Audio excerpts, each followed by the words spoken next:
वो कहते हैं ना कि जब मसले बड़े होते हैं तो बड़ी बड़ी टीमों के कप्तान खड़े होते हैं। आज भी खड़ा था एक कप्तान रोहित पौडेल, और मुझे पता है कि हर वो लोग जो ये कह रहे थे कि रोहित पौडेल जो है वो ओडीआई के बहुत अच्छे प्लेयर हैं, टी20 में उनकी स्पीड जो है वो मैचअप नहीं कर पाती है, वो बहुत खुश होंगे कि भैया देखो पहले ही कहा था कि रोहित पौडेल जो है वो ओडीआई का प्लेयर। हालांकि हम सबको पता है कि एक प्रैक्टिस मैच था, लेकिन इससे बेहतर तरीका नहीं हो सकता था इस प्रैक्टिस मैच को, जिसमें एक वनडे आपको मिला था शतक लगाकर खत्म करना। भाई देखो, आप किसी भी फॉर्मेट में कहीं पर भी प्रैक्टिस हो, ऑफिशियल मैच हो, नॉन रेगुलर मैच हो, जब आप शतक लगाते हो ना तो उससे कॉन्फिडेंस काफी ज्यादा आपके अंदर आता है। और वो भी इस सिचुएशन में 8 विकेट गिर चुकी थी। एक बार फिर से नेपाल ने तो टिपिकल नेपाल वाला हाल दिखाया कि भाई 5 विकेट के बाद मैच शुरू होता है, मतलब 74 पर 5 डाउन हो जाती है, और उसके बाद जाकर के गुलशन के साथ मिलकर के पार्टनरशिप करते हैं। लगता है कि हाँ यार कुछ हो सकता है, फिर जैसी उम्मीद आपके अंदर आती है गुलशन आउट हो जाते हैं, फिर आप कहते हो यार क्या होगा यहां से। और फिर उसके बाद रोहित पौडेल ऑस्ट्रेलिया में रह करके ऑस्ट्रेलिया वाला अंदाज उनके अंदर,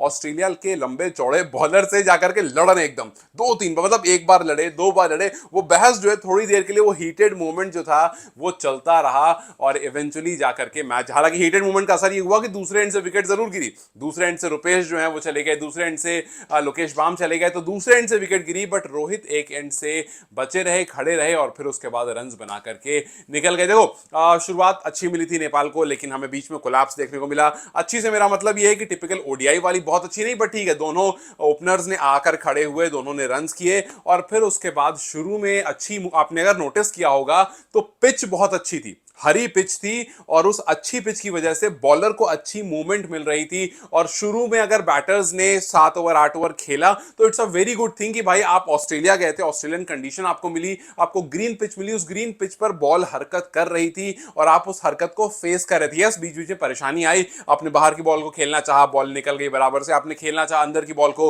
वो निक लग करके इधर आई, तो वो छोटी मोटी प्रॉब्लम्स जो है वो दिख रही थी, और वो बहुत ऑब्वियस सी बात दिखती है। लेकिन क्योंकि आप अच्छे खासे टाइम से, 10 दिन से, 12 दिन से, 15 दिन से इस पर्टिकुलर सरफेस पर खेल रहे हो, तो आपको आइडिया हो जाता है कि कितनी मूवमेंट होने वाली है, and that is the reason कि आप इत्मीनान से यहां से आगे बढ़ रहे थे। बट देन अगेन 40 फॉर 1 होता है नेपाल, और मतलब अगर आप स्कोर जाकर देखोगे 8.1 ओवर 40 पर एक ही विकेट डाउन थी, फिर उसके बाद 74 पर 5 हो जाती है। तो ये जो कोलैप्स 20-25 रन पर हमें देखने को मिला वो टिपिकल था, लेकिन सामने वाले से मेंजीज जो गेंदबाजी कर रहे थे, भाई देखो शुरू के 4 विकेट जो है वो मेंजी ने ली, अच्छी मूवमेंट मिल रही थी उनको, और वो अच्छी दोनों तरफ मूव करा रहे थे, बॉल अंदर भी आ रही थी उनकी बॉल, बाहर भी जा रही थी उनकी बॉल, और ये काफी अच्छा होता है एक फास्ट बॉलर के लिए, अगर उसकी बॉल को मूवमेंट मिल रही होती है और बाहर वाली बॉल पर मूवमेंट मिल रही होती है तो उससे काफी कॉन्फिडेंस आता है, और उसी वजह से उसको विकेट्स भी मिली। 6 ओवर शुरू के जो उसने कराया उसी में उसने 4 विकेट लेकर के 16 रन दिए थे, सो वहीं पर उसने थोड़ा डोमिनेशन दिखा दिया था। लेकिन उसके बाद फिर मेनांती आ गए, और मेनांती ने आकर के फिर वहां से, मतलब उसके बाद जो छठी विकेट से मामला हुआ वहां से थोड़ा उन्होंने संभाला, और उन्हीं से पौडेल जो है वो लड़ गए थे। पौडेल जाकर के थोड़ा सा, मतलब अब जो भी हुआ उस बीच में, ना हमारे पास माइक्रोफोन का एक्सेस है और ना ही यहां पर कुछ है, तो जिसने भी जो भी कुछ पहले कहा होगा, ठीक है, थोड़ा सा मैचेस में देखने को मिलता है अक्सर इस तरह की चीज, और उसका अंजाम ये हुआ कि लोकेश और रुपेश जो है वो आउट हो गए। आई गेस गुलशन का भी विकेट शायद उन्होंने ही लिया था, लेकिन एक से आपने नोटिस करा होगा गुलशन भी मारने में गए, लोकेश भी मारने में गए, लोकेश प्रेशर में भी आ गए। मतलब पहली बात तो मुझे अच्छी लगी जब मैंने लोकेश को देखा, पहली बॉल भी उन्होंने ऐसे खेला, दूसरी पे ऐसे खेला, आई वाज लाइक अच्छा लोकेश को ऐसा खेलना आता है, शुरू की 2-4 बॉल रोक लेते हैं, वरना मुझे लगा था ये ओडीआई में भी आकर के मारना शुरू कर देंगे, बट फिर ज्यादा लंबा वो रह नहीं पाए। आई थिंक जिस ओवर में उनके विकेट गिरी उस ओवर में मल्टीपल डॉट बॉल्स उनके पास आई, और फिर वो प्रेशर आ गया, और फिर घुमाने के चक्कर में उनका विकेट चला गया। बट चलो अच्छी बात यह है कि रोहित पौडेल ने 2.5 घंटा बैटिंग किया, मतलब 2.5 आवर से ज्यादा आपने अगर बैटिंग की है तो it's a very good thing. सोचो 2.5 आवर पूरा पूरा टी20 मैच जो है ना वो 3-3.5 घंटे चलता है, और आपका अगर कैप्टन ओडीआई में 2.5 आवर बैटिंग कर रहा है, पूरा पूरा टाइम बैटिंग कर रहा है, तो ये बहुत पॉजिटिव साइन है फॉर योर कैप्टन कि हाँ ये अच्छी नहीं खेल सकता। आई नो कि इसमें सवाल उठता है ये जरूर कि यार जब आप सीधे सीधे शॉट खेल सकते हो तो क्यों काफी बार उठपटांग शॉट खेलने में आप आउट हो जाते हो। सो ये एक मुद्दा जरूर है नेपाल के लिए, खास करके काफी बार आप प्रेशर में आते हो और फिर आप कुछ इस तरह का खेलने के चक्कर में काफी बार अपने विकेट दे देते हो। लेकिन आई एम वेरी श्योर कि यहां से बहुत पॉजिटिव लेकर आगे निकलोगे। हाँ, उनके साथ सोमपाल को नहीं भूलना है। देखो अगर यही पारी किसी बड़े मैच में आती, किसी इंटरनेशनल मैच में आती, तो तुरंत लोग इसको पैट कमिंस और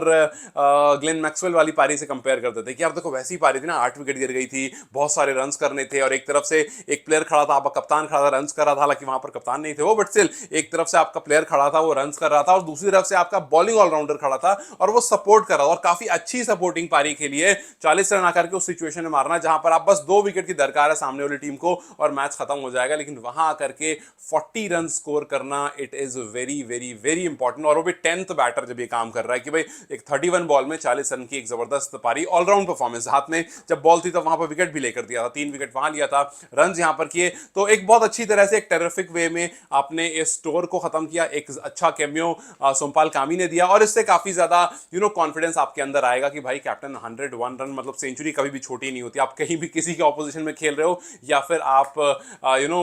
आप मतलब कहीं भी खेल रहे हो और ऑस्ट्रेलिया में खेल रहे हो उस कंडीशन में, तो भाई वहां तो बिल्कुल भी छोटी नहीं होती। लेकिन हाँ, ये बात जरूर है कि T20 वाला जो मामला है उस पर सवाल लगातार बना रहेगा। ऐसा नहीं है कि शतक से वो सवाल कम हो जाएगा, और ऐसा भी नहीं है कि अभी कप्तान को आप चेंज करने का सोच, बिकॉज मैंने आपसे बहुत क्लियर पहले ये बात कर दी है कि भाई कप्तान जो है, और इस सेंचुरी के बाद तो आप इस चीज को फिलहाल मत ही सोचना, क्योंकि अभी टीम जो है उसी तरह से आगे बढ़ेगी। हाँ, अगर आप पेसर की तरफ बात करोगे तो ये आप श्योर हो जाओगे थोड़ा सा कि इस टूर में जब टीम आ रही थी तो आप 3 मेन पेसर के साथ आए थे, नंदन, सोमपाल और करण केसी, और फिर आप और भी पेसर, बट 3 ये आपके जो पेसर हैं जिनके साथ आप आगे बढ़े थे, इन्हीं 3 पेसर के साथ आप इससे आगे भी जाओगे। यहां पर ऑप्शंस मिले थे, अदर प्लेयर्स को मिला मौका, लेकिन मुझे नहीं लगता है कि कोच जो है वो ज्यादा और एक्सप्लोर करेंगे इन 3 पेसर के अलावा। सो आप वेस्टइंडीज के खिलाफ भी इनको ही खेलता हुआ देखोगे। यस, जब बात बैटिंग की आएगी तो वहां पर अभी थोड़ा सा और आई गेस एक्सप्लोर होना बाकी है, खास करके वो बीच वाला रोल जहां पर गुलशन है, जहां पर गुलशन के आज रन आए, थोड़े बहुत ही आए, गुलशन ने आज साथ दिया, इनफैक्ट थोड़े बहुत नहीं आया, जहां पर 5 विकेट गिर गए उसके बाद आकर के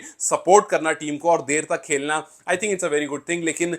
इससे गुलशन कितना और लंबा रहेंगे, कहां तक और रहेंगे? क्या T20 में आप दूसरे ऑप्शन की तरफ देख रहे हो? क्या आप वेस्टइंडीज सीरीज से पहले रुपेश को या फिर उधर मुड़ करके किसी और प्लेयर को जो इस टाइम पर नेपाल ए की तरफ से खेल रहे हैं उनकी तरफ देखोगे या नहीं देखोगे? दैट इज समथिंग जिस पर एक क्वेश्चन जरूर बना रहेगा। बट आपके टॉप ऑर्डर को लेकर अगर बात करोगे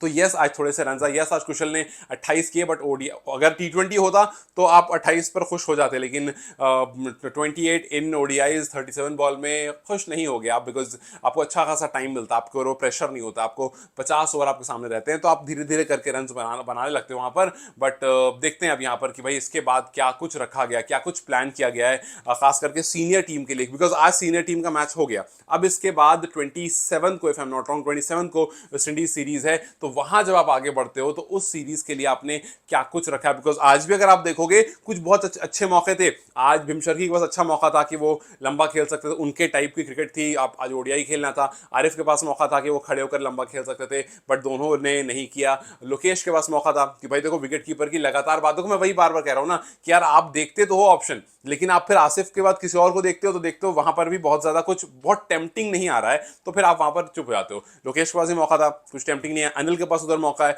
वहां पर अभी तक कुछ ऐसा बहुत बवाल नहीं हुआ है कि आप रिप्लेस करने की बात शुरू कर दो। हालांकि रिप्लेसमेंट की बात चलनी शुरू हो चुकी है, बट अभी तक किससे एग्जैक्टली वहां पर क्वेश्चन जो है वो बना हुआ है। तो भाई आप देखो बहुत इंपॉर्टेंट सीरीज है, वेस्ट इंडीज सीरीज है, यूएई में आप मैच खेल रहे होगे, अब कैसी प्लेइंग लेकर जानी है, इसमें कुछ चीजें बहुत सॉलिड है। आपको स्पिनर्स पैक करने हैं, बिकॉज अब अगर अभी आप पाकिस्तान वाला मैच देख रहे होगे, पाकिस्तान यूएई और अफगानिस्तान वाला जो ट्राई सीरीज यूएई में चल रही, कल वाला मैच अगर आपने देखा होगा तो कल बहुत सिंपल सी चीज हमें ऑब्जर्व हुई कि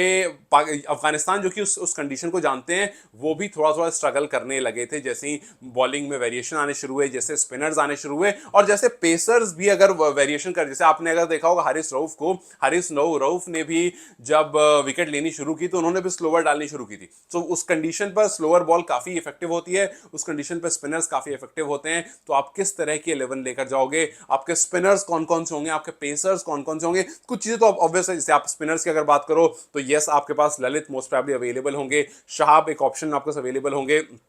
तो आपके पास संदीप लामिछाने एक अवेलेबल होंगे। फिर अगर आप पेसर्स की बात करते हो तो करण केसी, सोमपाल कामी और नंदन, इनमें से मोस्ट प्रोबेबली आप किसी 2 को ही खिलाओगे, और 3 आपके स्पिनर्स होंगे। स्पिनर्स के ऑप्शन ऑब्वियसली आपके पास और भी बहुत सारे, आज भी हमने देखा। अब बहुत लोग ये बात कर रहे थे कि यार शुरू में ही 5-6 प्लेयर को, 7-8 प्लेयर को बॉलिंग करा ली गई। देखो यार प्रैक्टिस मैच है, और भी समझ में आ रहा था कि आप बस बॉलिंग करा रहे थे यहाँ, मतलब कोई माइंड में वो नहीं था। और इनफैक्ट इस सीरीज में हमने देखा है, इस सीरीज से पहले भी हमने देखा है कि कोच जो है वो बहुत ज्यादा पर्टिकुलर नहीं है प्लेयर को लेकर करके कि भाई आपसे कितने ओवर्स कराने हैं, कहां कहां बैटिंग करनी है। ये मौके वाली सीरीज है कि भाई कितने चांसेस किसको मिलने वाले हैं। बॉलर्स हैं तो आप दो दो ओवर करके निकालते जाओ, 3 ओवर 4 ओवर का स्पेल खत्म करके अपना 5 ओवर का इंटायर स्पेल खत्म करो। किसी ने थोड़े ज्यादा फेंक दिए, किसी ने थोड़े कम फेंक दिए, तो यहां पर वो नहीं है कि किसी का 10 ओवर का कोटा कंप्लीट करना है। यहां पर यह है क्योंकि शुरू में ही आपने देखा होगा कि बहुत जल्दी जल्दी बॉलर जो है वो रिप्लेस हो रहे थे, एक ने दूसरी बॉलिंग करी, दूसरे ने तीसरी करी, तीसरे ने चौथी करी। तो इससे समझ में आता है कि इस टाइम पर पूरा ये जो खास करके आज का जो मैच था ना, वो पूरा उसी बेसिस पर था कि भाई किस तरह से